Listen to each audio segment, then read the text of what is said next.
El Espíritu de verdad. Este es un estudio basado en la Biblia y los testimonios.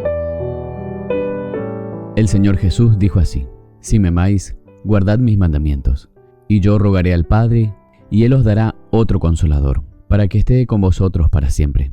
El Espíritu de verdad, a quien el mundo no puede recibir, porque no le ve ni le conoce, pero vosotros le conocéis, porque mora con vosotros, y estará en vosotros. No os dejaré huérfanos, vendré a vosotros. Todavía un poco, y el mundo no me verá más. Pero vosotros me veréis, porque yo vivo, vosotros también viviréis. En aquel día vosotros conoceréis que estoy en mi Padre, y vosotros en mí, y yo en vosotros. El que tiene mis mandamientos y los guarda, este es el que me ama. Y el que me ama será amado por mi Padre, y yo le amaré, y me manifestaré a él.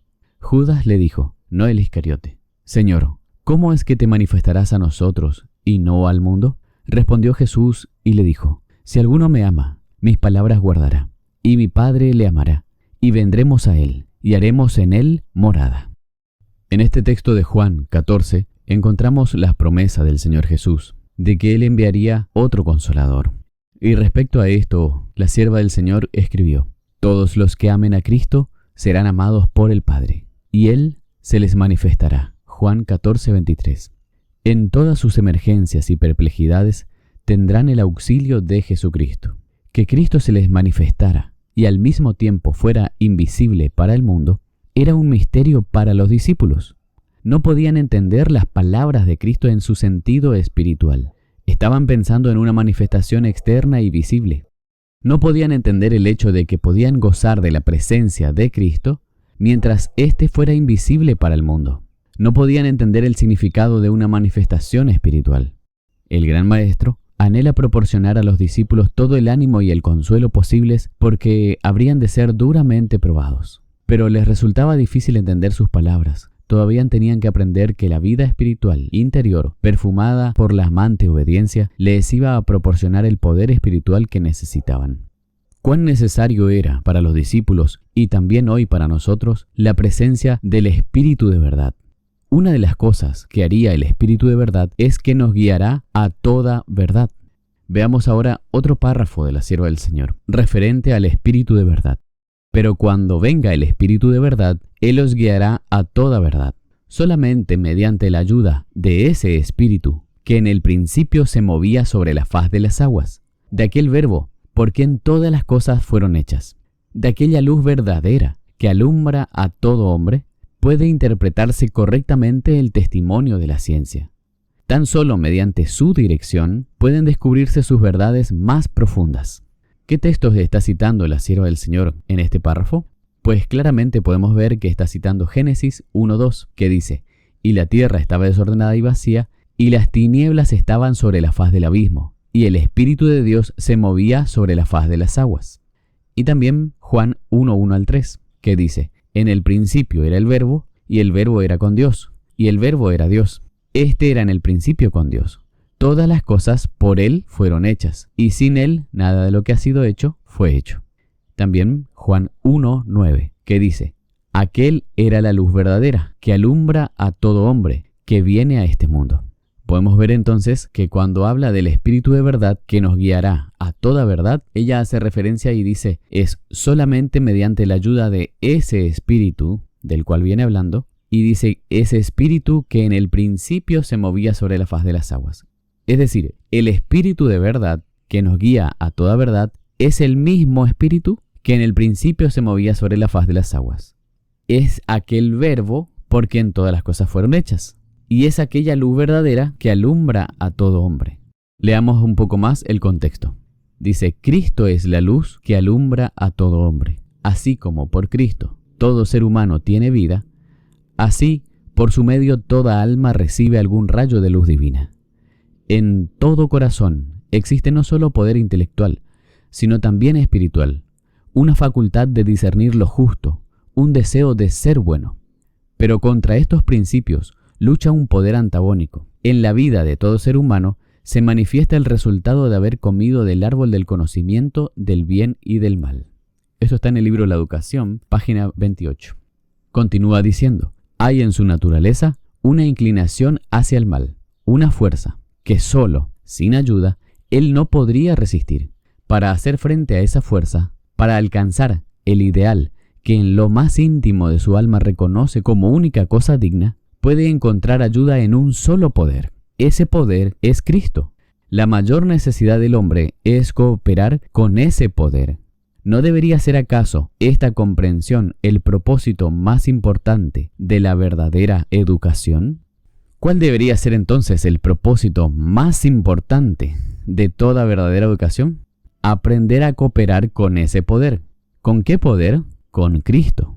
En Cristo hay poder para poder resistir todas las inclinaciones hacia el mal, tanto las tendencias heredadas como las cultivadas. Es claro que la sierva del Señor está usando un recurso literario descriptivo, que es un tipo de texto que describe a personas, lugares, objetos o situaciones de manera detallada y ordenada, pero con un lenguaje embellecido. La descripción literaria es una herramienta del discurso en la que se enumera las características de una determinada cosa, objeto, situación, idea o persona, tendiendo a embellecer los rasgos o la información que se busca resaltar. Es por eso que ella está mencionando atributos, características de la misma persona, Jesucristo, pero sin nombrarla en forma directa. Todas estas declaraciones, ¿a quién se refieren? Veamos otro ejemplo en donde la sierva del Señor usa un recurso literario. Dice, estos tienen un mismo propósito.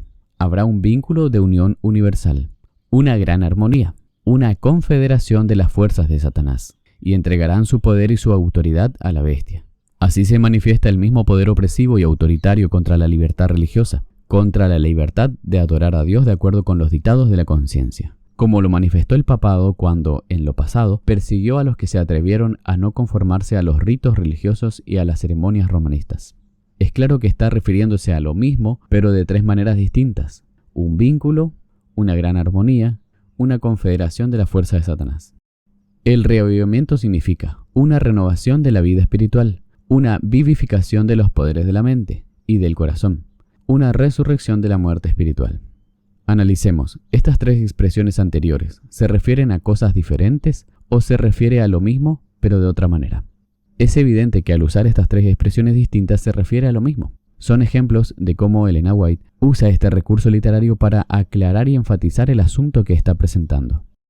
Vemos entonces, el espíritu de verdad es también aquel espíritu que se movía sobre la faz de las aguas, y también es aquella luz verdadera que alumbra a todo hombre, y también es aquel verbo por quien todas las cosas fueron hechas. Jesús les habló otra vez diciendo, yo soy la luz del mundo. El que me sigue no andará en tinieblas, sino que tendrá la luz de la vida. Juan 8:12. Esto también lo hemos ejemplificado en el santuario. En el lugar santo vemos tres muebles: la mesa de la presencia o propiciación, el altar de incienso y el candelabro.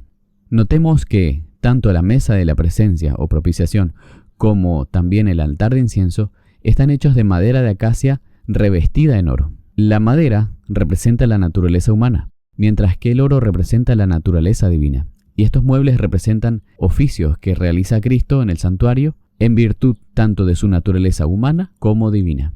Mientras que el candelabro, con sus 7 brazos, es únicamente de oro.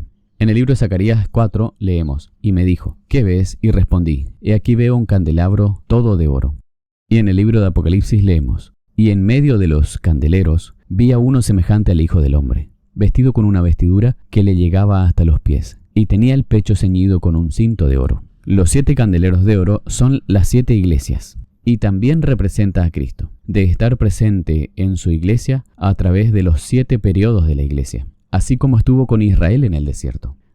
A continuación vamos a ver algunos párrafos más que nos ayudan a entender claramente quién es aquel consolador que está presente en su iglesia a través de todos los tiempos.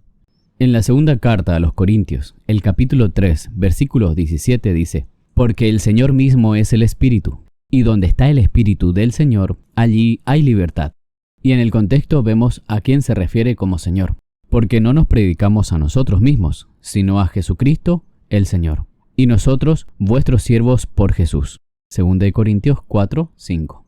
En otro escrito leemos así, el Espíritu Santo es el Espíritu de Cristo, que es enviado a todos los hombres para darnos la suficiencia, que a través de su gracia podemos ser completos en Él.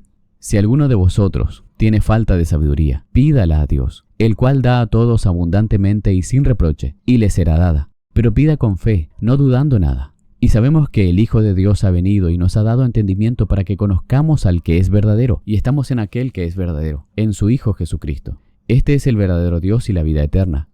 Hijitos, guardaos de los ídolos. El Señor viene pronto. Queremos esa comprensión completa y perfecta que solo el Señor puede dar.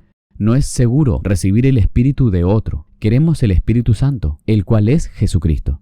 Si tenemos comunión con Dios, tendremos fuerza, gracia y eficacia. No es seguro recibir el Espíritu de otro. Queremos el Espíritu Santo, el cual es Jesucristo. El Espíritu Santo está constantemente trabajando, enseñando, recordando, testificando, viniendo al alma como el divino consolador, convenciendo de pecado como asignado juez y guía.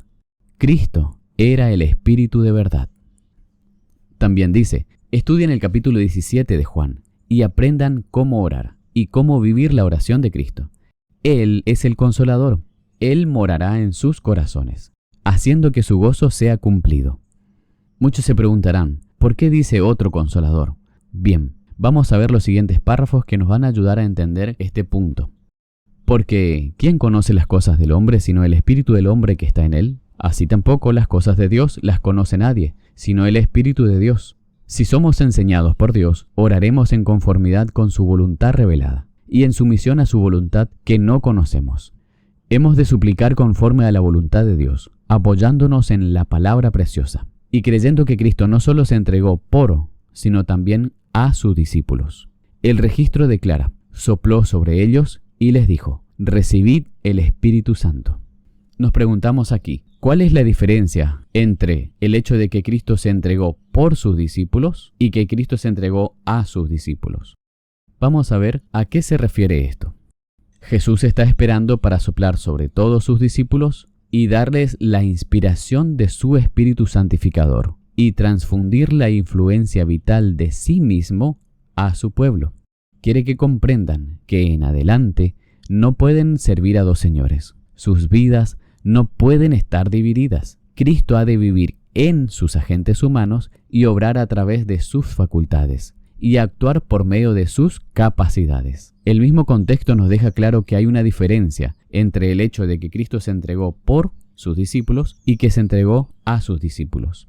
El hecho de que Cristo se entregó por sus discípulos nos hace ver el punto de que Cristo se entregó como sustituto por nosotros. Se entregó por nosotros, padeció en nuestro lugar, por nuestros pecados. Pero el hecho de que Cristo se entregue a sus discípulos, ella declara que sopló sobre ellos y les dijo, recibid el Espíritu Santo. Es cuando nos da su propio Espíritu, nos da su Espíritu Santificador, nos transfunde la influencia vital de sí mismo. Él quiere vivir en sus agentes humanos. Él quiere vivir en sus hijos.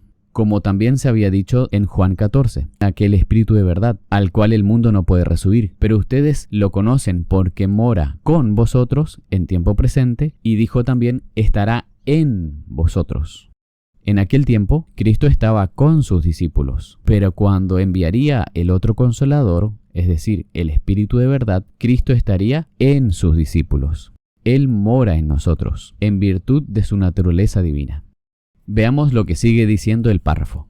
Su voluntad debe someterse a la de Él. Deben actuar con su espíritu, para que ya no sean ellos los que vivan, sino Cristo quien viva en ellos. Jesús trata de inculcarles el pensamiento de que, al darles su Espíritu Santo, les está dando la gloria que el Padre le ha dado, para que Él y su pueblo sean uno en Dios. Nuestro camino, nuestra voluntad deben estar sometidos a la voluntad de Dios, sabiendo que es santa, justa y buena. ¿Qué es lo que está tratando Cristo de inculcarnos? Está tratando de enseñar el pensamiento de que al darnos su Espíritu Santo, nos está dando la gloria que el Padre le dio a Él. ¿A qué hace referencia esto? En Juan 7:39 leemos lo siguiente. Esto dijo del Espíritu Santo, que habían de recibir los que creyesen en Él, porque el Espíritu Santo aún no había sido dado, porque Jesús no había sido aún glorificado. ¿Por qué era necesario que Cristo sea glorificado para que pueda ser dado el Espíritu Santo? Cuando Cristo vino al mundo, Él se despojó de aquella gloria y tomó nuestra naturaleza, se hizo carne, y estaba sujeto a las limitaciones humanas. Al despojarse de esa gloria y tomar nuestra naturaleza, ya no le era posible estar en sus discípulos. En Juan 17:5 dice: «Y ahora, oh Padre, glorifícame tú contigo mismo, con la gloria que tuve contigo antes que el mundo fuese». ¿Por qué no había sido aún dado el Espíritu? Porque Jesús no había sido glorificado. ¿Respondió el Padre esta oración de su Hijo? Cristo estaba pidiendo la misma gloria que Él tuvo con el Padre antes que el mundo fuese, los mismos atributos que Él tenía con el Padre antes y de los cuales se había despojado. Leamos ahora algunos párrafos de los testimonios con relación a esta verdad. Estorbado por la humanidad, Cristo no podía estar en todo lugar personalmente. Por lo tanto, convenía a sus discípulos que Él los dejase y fuese al Padre y enviase el Espíritu Santo como su sucesor en la tierra. El Espíritu Santo es Él mismo, despojado de la personalidad humana e independiente de ella. Él se representaría a sí mismo como presente en todos los lugares por su Santo Espíritu, como Él omnipresente. Dice, el Espíritu Santo es Él mismo, despojado de la personalidad humana. ¿Qué significa despojado? Acción de despojar. Y despojar significa privar a alguien de lo que goza o tiene. Quitar a algo lo que lo acompaña, cubre o completa. El único ser en el universo que tiene la personalidad humana y que puede obrar en forma independiente a ella es Cristo. En caso de que fuese un ser distinto a Cristo, ¿en qué momento tuvo la personalidad humana para despojarse de ella? El Espíritu Santo es Cristo mismo, despojado de la personalidad humana e independiente de ella. Ahora nos preguntamos, ¿acaso Él no tendrá la forma humana por siempre? Sí, Él posee la forma humana y la naturaleza humana, y lo tendrá por la eternidad, pero no está limitado por esa naturaleza humana. Al ser Él glorificado, Él recibió todos los mismos atributos, la misma gloria que el Padre le había dado antes que el mundo fuese. Así como Cristo, invisible a los ojos de Israel, lo acompañó durante todo su tránsito por el desierto, así también está en medio de su iglesia durante los 7 periodos de la iglesia. El Espíritu Santo es Cristo mismo, despojado de esa personalidad humana e independiente de ella. Cristo posee la naturaleza humana, posee la forma humana delante del trono de Dios y lo poseerá por la eternidad, pero no está limitado por esa naturaleza humana. Él puede obrar en manera independiente de ella. Por eso también la sierva del Señor escribió esto: «Y yo rogaré al Padre y os dará otro Consolador, para que esté con vosotros para siempre, el Espíritu de verdad, el cual el mundo no puede recibir porque no le ve ni le conoce. Pero vosotros le conocéis, porque mora con vosotros, y estará en vosotros». Esto se refiere a la omnipresencia del Espíritu de Cristo, llamado el Consolador. Una vez más, Jesús dice: «Aún tengo muchas cosas que deciros, pero ahora no las podréis sobrellevar. Pero cuando venga el Espíritu de verdad, Él os guiará a toda la verdad, porque no hablará por su propia cuenta, sino que hablará todo lo que oyere, y os hará saber las cosas que habrán de venir». Entonces, ¿a qué se refiere el otro Consolador?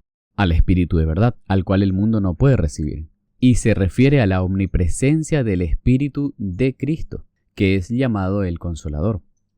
La sierva del Señor también afirmó lo siguiente: «Seguramente Cristo sintió la presión de toda inconveniencia cuando Él ocultó su divinidad bajo el manto de la humanidad.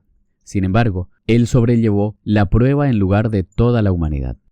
Mostró lo que la humanidad puede hacer tomando las oportunidades y privilegios de ser participantes de la naturaleza divina. Cristo triunfó sobre toda influencia corruptora. Él sabe lo que afecta al hombre. Él conoce la fuerza de cada tentación.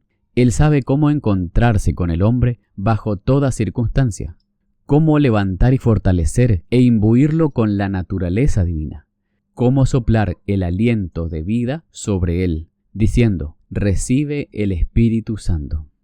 Cristo sabe cómo encontrarse con el hombre en toda circunstancia. Él sabe cómo levantar y fortalecer e imbuirlo con la naturaleza divina, cómo soplar el aliento de vida sobre él, diciendo: «Recibe el Espíritu Santo».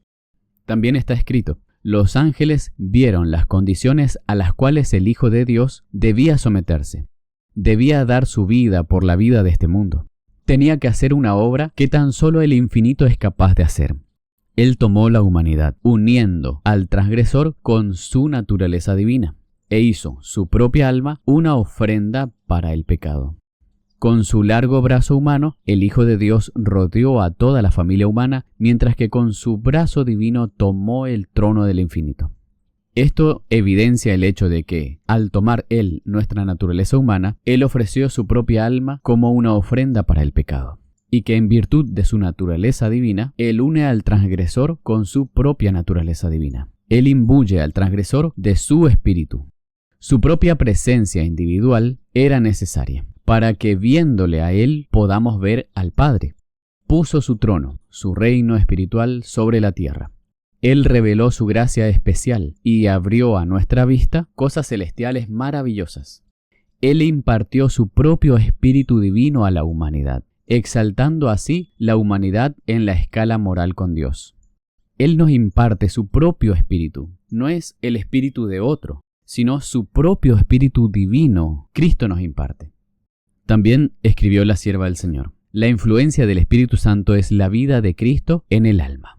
Cuando los hijos de Dios asumen la posición de que ellos son templo del Espíritu Santo, Cristo mismo habita en ellos.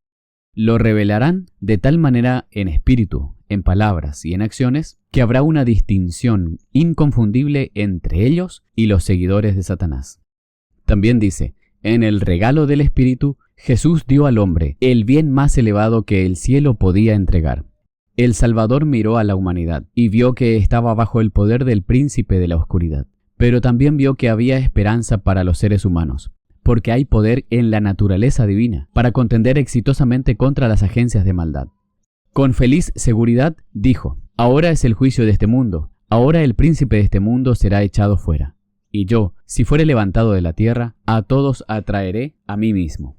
El Salvador ha dado la promesa de su presencia a todos aquellos que trabajan en el espíritu del verdadero servicio. A medida que presentes la palabra a tus oyentes, clama por la promesa de la presencia de Cristo. No hay día ni hora del día cuando Él no pueda estar cerca de ti por su Santo Espíritu. Él está presente en cada reunión que se lleva en su nombre. También dice: pues Satanás está bajando con gran poder y viene a engañar y desviar a los mismos elegidos. Y ustedes no pueden permitirse eso, no pueden permitirse ser desviados. Ustedes quieren esa ayuda que viene de Cristo, habiendo escapado de la corrupción que hay en el mundo, por medio de la lujuria. Habéis de ser partícipes de la naturaleza divina. No hay nada más que pueda salvarnos. Cristo viene en su naturaleza divina, y aquí cada alma será iluminada según lo que estudie, según lo que le dé a la mente para alimentarse. Necesitamos ser partícipes de la naturaleza divina, y no hay nada más que pueda salvarnos. Es por eso que Cristo viene en su naturaleza divina, y aquí cada alma será iluminada según lo que estudie. Notemos lo que dice este escrito inspirado. Cristo viene en su naturaleza divina. Cuando Él venga por segunda vez, cuando venga en gloria y majestad con sus santos ángeles, Él vendrá de manera visible. Pero en este tiempo, así como en el tiempo del antiguo Israel, es Cristo invisible para el mundo quien está en medio de su pueblo, guiando y fortaleciendo a sus hijos. No os sentéis en la cómoda silla de Satanás, y no digáis que de nada vale que os esforcéis, porque no podéis dejar de pecar, y que no hay poder en vosotros para vencer. No hay poder en vosotros cuando estáis alejados de Cristo. Pero tenéis el privilegio de tener a Cristo morando en vuestro corazón por fe, y Él puede vencer el pecado en vosotros. Cuando cooperáis con sus esfuerzos, podéis ser epístolas vivas, conocidas y leídas por todos los hombres. No debéis ser cartas muertas, sino cartas vivas, que testifiquen ante el mundo que Jesús puede salvar. También escribió la sierva del Señor: Cristo afirmó que después de su ascensión enviará a su iglesia su mayor regalo, el Consolador, que iba a ocupar su lugar. El Consolador es el Espíritu Santo, el alma de su vida, la eficiencia de su iglesia, la luz y la vida del mundo. Con su Espíritu, Cristo enviaría una influencia reconciliadora y un poder que quita el pecado. Todo esto concuerda con las palabras del apóstol Pablo. Y por cuanto sois hijos, Dios envió el Espíritu de su Hijo a vuestros corazones, el cual clama: Abba, Padre. Porque no habéis recibido el espíritu de servidumbre para estar otra vez en temor, sino que habéis recibido el espíritu de adopción, por el cual clamamos: Abba, Padre. Entonces vemos las palabras de nuestro Señor Jesús, referente al Espíritu de verdad. Pero cuando el Espíritu de verdad venga, Él os guiará a toda verdad, porque no hablará de sí mismo, sino que hablará todo lo que oiga, y os hará saber las cosas que han de venir. Entonces vemos que el Espíritu de verdad es aquel Espíritu que en el principio se movía sobre la faz de las aguas, es aquel Verbo por quien todas las cosas fueron hechas, y es aquella luz verdadera que alumbra a todo hombre. Tan solo mediante su dirección pueden descubrirse las verdades más profundas de la ciencia. Resumiendo, base bíblica. Jesús dijo, porque mora con vosotros, es decir, los discípulos, y estará en vosotros. Notemos el tiempo presente, mora con y estará en sus discípulos. Dijo Cristo, yo en vosotros. Esto lo vemos en el libro de Juan, capítulo 14, versículo 20. Y también lo vemos en Colosenses 1:27, donde dice que Cristo en vosotros es la esperanza de gloria. También dijo el Señor, mi Padre le amará, y vendremos a Él, y haremos en Él morada. Y en el libro de Gálatas 4:5 dice, Dios envió el Espíritu de su Hijo a sus corazones. Y en 2 Corintios 3:17 dice, el Señor mismo es el Espíritu. Resumiendo en base a los testimonios del Espíritu de profecía. Al hablar del Espíritu de verdad, se refiere a la omnipresencia del Espíritu de Cristo, llamado el Consolador. No es seguro recibir el Espíritu de otro. Queremos el Espíritu Santo, el cual es Jesucristo. El Espíritu Santo es, Él mismo, despojado de la personalidad humana e independiente de ella. Cristo impartió su propio Espíritu Divino a la humanidad. Al darles el Espíritu Santo, les está dando la gloria que el Padre le ha dado. Cristo viene en su naturaleza divina. Jesús está esperando soplar sobre todos sus discípulos y darles la inspiración de su Espíritu santificador y transfundir la influencia vital de sí mismo a su pueblo.